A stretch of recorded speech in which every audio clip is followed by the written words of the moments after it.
మన జీవితంలో కుటుంబ సభ్యులు, బంధువులు, స్నేహితులు, ఇరుగు పొరుగు వారు, అలాగే మనం ఉద్యోగంలో చేసే కొలీగ్స్, అలాగే మనం కొనే షాపులు, ఇతరత్ర మనం ఎవరితోనైనా వ్యవహరిస్తున్నామో నిరంతరం గూడా మన జీవితంలో మనకు ఎదురుపడే వ్యక్తులు చాలామంది ఉంటూ ఉంటారు. అటువంటి వ్యక్తుల్లో మన మనసుకి దగ్గరికి వచ్చిన వాళ్ళుంటారు. అలాగే కొద్ది దూరంలో ఆగిపోయిన వాళ్ళుంటారు. సుదూరంగా ఉన్నవాళ్ళు ఉంటారు. అన్ని రకాల వ్యక్తులతో కూడా మనం వ్యవహరిస్తూ ఉంటాం. అలాగే మనకి పరిచయమైన వాళ్ళలో మంచివాళ్ళుంటారు, చెడ్డవాళ్ళుంటారు. ఉపకారం చేసేవాళ్ళుంటారు, అపకారం చేసేవాళ్ళుంటారు. మనల్ని రక్షించేవాళ్ళుంటారు, అలాగే మనల్ని బాధించేవాళ్ళు ఉంటారు. రకరకాల వ్యక్తులతో మనం జీవితం నడపవలసి ఉంటుంది. అయితే ఇక్కడ కొంతమంది వ్యక్తులతో మనకి కొంతకాలం సంబంధం బావుండొచ్చు, తర్వాత బావుండకపోవచ్చు. జీవితకాలం కొనసాగొచ్చు. మన జీవన ప్రయాణంలో కొంతమంది మన దగ్గరికి చేరుతూ ఉంటారు. కొంతకాలం దూరం అవుతూ ఉంటారు. ఈ రకమైన జీవన ప్రయాణం కొనసాగుతూ ఉంటుంది. ఎవరైతే మన మనసుకి దగ్గరకొచ్చి హ్మ్, తమతో పాటు మనకు కూడా అంతే ప్రాధాన్యతనిచ్చి, అటువంటి వాళ్ళు మన జీవితాంతం గూడా కొనసాగే అవకాశం ఉంటుంది. అయితే జీవితంలో కొంతమంది వ్యక్తుల్ని మనం దూరం పెట్టాల్సి రావచ్చు. అలాగే కొంతమందిని మనం వదిలేసుకోవాల్సి రావచ్చు. ఈ రకమైన మన జీవన ప్రయాణంలో అనేకమైనవి ఇటువంటివి జరుగుతూ ఉంటాయి. అంటే కొందరిని మనం దూరం పెట్టాల్సి వస్తుంది. కొందరిని వదులుకోవాల్సి వస్తుంది. ఎవరైతే మన జీవితంలో దగ్గరికొస్తారో, వారు మన పట్ల అభిమానాన్ని చూపిస్తూ, పరస్పరమైనటువంటి క్షేమం కోరుకుంటూ, అభిమానం కోరుకుంటూ,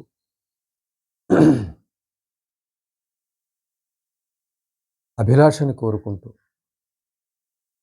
పరస్పర గౌరవంతో, అభిమానంతో కొనసాగే వాళ్ళు జీవితకాలం కొనసాగుతారు. వాళ్ళని వదులుకోవాల్సిన అవసరం ఉండదు. దూరం పెట్టాల్సిన అవసరం ఉండదు. అటువంటి వ్యక్తులు మనకు ఆత్మీయులుగా మనం చెప్పుకోవచ్చు. అయితే జీవితంలో మనకి కనిపించిన అందరూ గూడా, పరిచయమైన అందరూ కూడా చాలా దగ్గరగా వచ్చినా గూడా కొంతకాలానికి దూరమయ్యే పరిస్థితి ఉంటుంది. అలాగే కొంతమందిని వదిలేయాల్సిన పరిస్థితి ఉంటుంది. ఇవన్నీ గూడా జీవన గమనంలో మనకి సహజంగా జరిగేటువంటివి. 3 రకాల చెప్పుకుందాం. మనతో పాటు జీవితకాలం కొనసాగగల వ్యక్తులు కొందరుంటే, దగ్గరగా వచ్చినప్పటికి కూడా అంటే దాని వెనుక స్వార్థం ఉండొచ్చు. లేపోతే వాళ్ళకి పనికి వస్తామనుకుని కొంతమంది దగ్గరికి రావచ్చు. వాళ్ళ అహంకారానికి మనం సరిపోయి ఉండొచ్చు. వాళ్ళ పెత్తనానికి మనం సరిపోయి ఉండొచ్చు. లేదంటే వాళ్ళ గడుసుతనానికో, లేదంటే మోసానికో మనం బలి అయ్యే పరిస్థితి ఉండే కొన్ని స్నేహాలుండొచ్చు. ఇవన్నీ కూడా మన జీవనంలో కనిపిస్తూ ఉంటాయి. వీటిల్లో మనం కొంతమంది ఎంచుకుని దగ్గరికొచ్చినప్పుడు, మనల్ని అభిమానించినప్పుడు, గౌరవించినప్పుడు,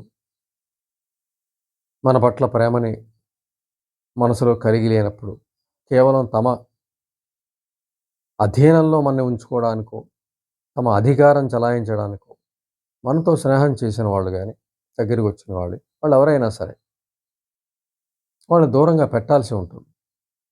అలాంటి కొందరిని మనం దూరం పెట్టాల్సి ఉంటుంది. అలాగే కొంతమంది మనల్ని మోసం చేయొచ్చు.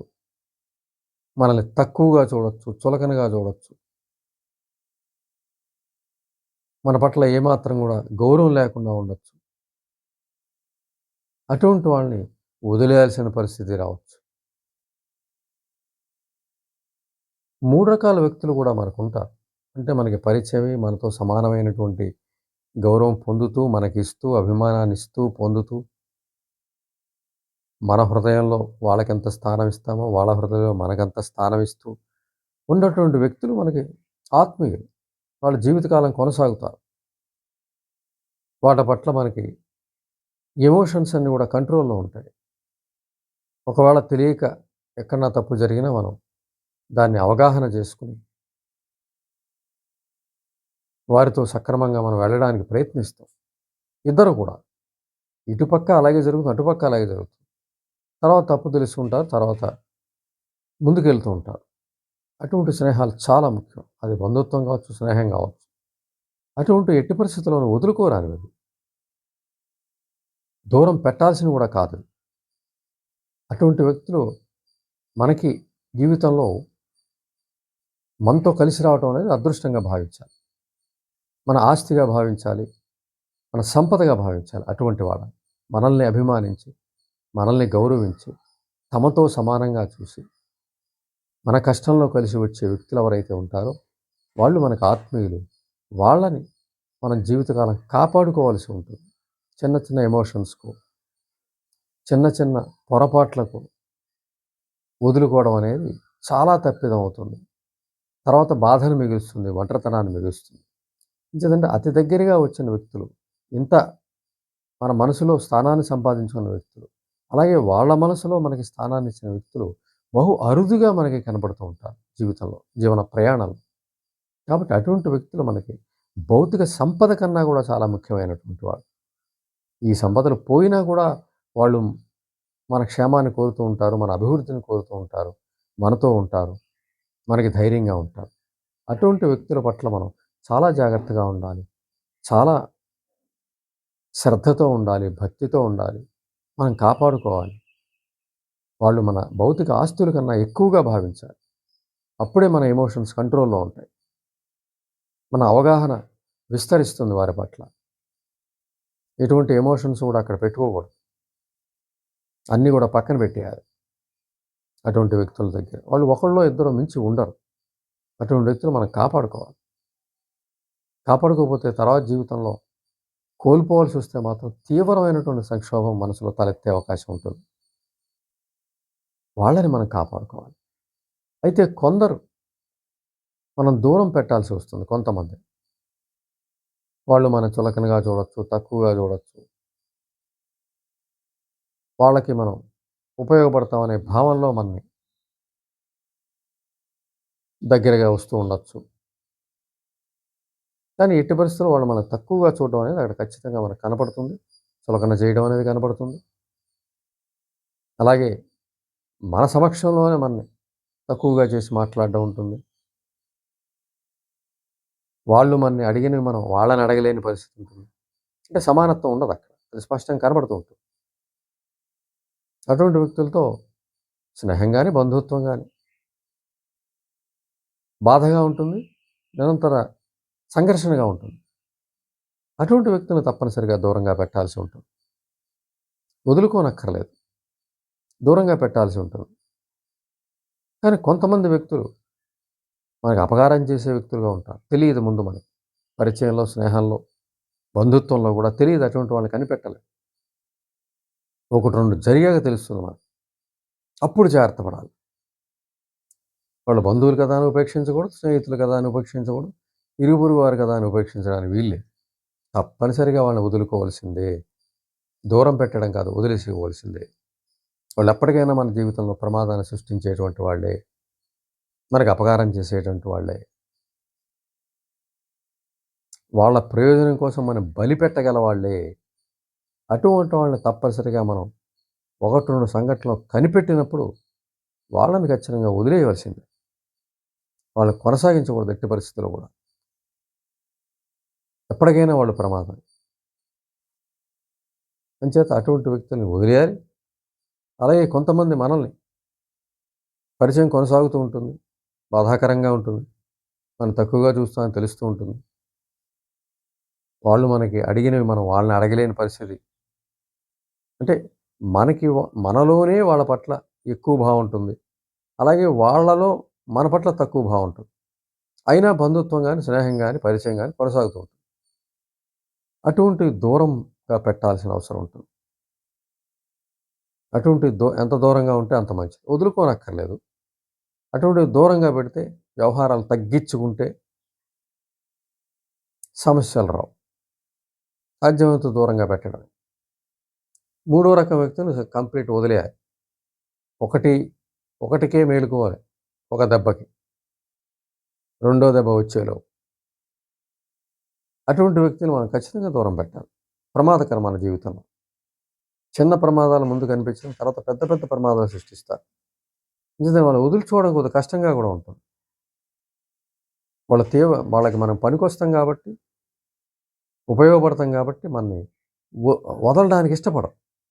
తీవ్రమైన ప్రయత్నాలు చేస్తే తప్ప వాళ్ళని వదులుకోవడానికి వీల్లేని పరిస్థితి మనకుంటుంది. చాలా ఖచ్చితమైన నిర్ణయం తీసుకొని ముందుకెళ్తే తప్ప వదలరు. జిడ్డులా పట్టుకునే వ్యవహారంగా మనం పనికొస్తాం కదా! మనం వాళ్ళకి బలిగా కనిపిస్తాం మనం. మన పట్ల చాలా శ్రద్ధ చూపిస్తూ నటిస్తారు. అవి ఇవి ఇస్తుంటారు. వాళ్ళు మంచి చేసుకోవడానికి ప్రయత్నిస్తూ ఉంటారు. ఇవన్నీ జరిగి చివరికి బలి చేస్తారు. అది మొదటి బలిలోనే తెలుసుకోవాలి. అక్కడి నుంచి ఖచ్చితంగా దూరంగా పెట్టి తీరాలి. లేకపోతే భవిష్యత్తులో మరింత పెద్ద బలికి సిద్ధం అవ్వాల్సిన పరిస్థితి ఉంటుంది. కాబట్టి అటువంటి వ్యక్తిని వదిలేసి తీరవలసిందే. రెండో రకం వ్యక్తులు ఎవరైతే ఉన్నారో వాళ్ళు మనం చులకనగా చూసేవాళ్ళు, తక్కువగా చూసేవాళ్ళు. మనం వాళ్ళని ఎక్కువగా భావించేవాళ్ళు. ఆ అంతరం ఏదైతే ఉంటుందో, ఆ అంతరం కొనసాగుతూ ఉంటుందో, వాళ్ళ వల్ల పెద్ద ప్రమాదం లేకపోవచ్చు గానీ, వాళ్ళని దూరంగా పెట్టడం అనేది మంచిది. ఆ విధమైన స్నేహం గాని, బంధుత్వం గాని కొనసాగడం ద్వారా నష్టం ఉండదు. అనుక్షణం గమనించుకుంటూ ఉంటాం కాబట్టి. అటువంటి దూరం పెడితే మన ఆత్మగౌరవం నిలబడుతుంది. ఆత్మానందం నిలబడుతుంది. ఇక మొదటి రకం వ్యక్తులతో మాత్రం మనం అహంకారాలు గాని, భేషజాలు గాని, భావోద్వేగాలు గాని వీటిని వదిలేసి నిష్కల్మషంగా స్నేహం చేయాల్సి ఉంటుంది. వాళ్ళు బంధువులైతే బంధుత్వాన్ని కొనసాగించవలసి ఉంటుంది. వాళ్ళు మనకి జీవితంలో ఆస్తులు, సంపదలు, జీవితకాలం కొనసాగగల మనకి ధైర్యం ఇచ్చేటువంటి వ్యక్తులు, మనకి మద్దతు ఇచ్చేటువంటి వ్యక్తులు, ఇటువంటి కష్టంలో ఉన్న మనం తెలుసుకుని వచ్చేటువంటి వాళ్ళు, పిలిస్తే పలికేటువంటి వాళ్ళు, అటువంటి వాళ్ళు మన జీవితంలో కాపాడుకోవాలి, రక్షించుకోవాలి. మనము వాళ్ళు ఒకటే అన్న భావంతో ఉండి వాళ్ళతో మనం జీవితకాలం ప్రయాణం కొనసాగిస్తే జీవితం పరిపూర్ణం అవుతుంది.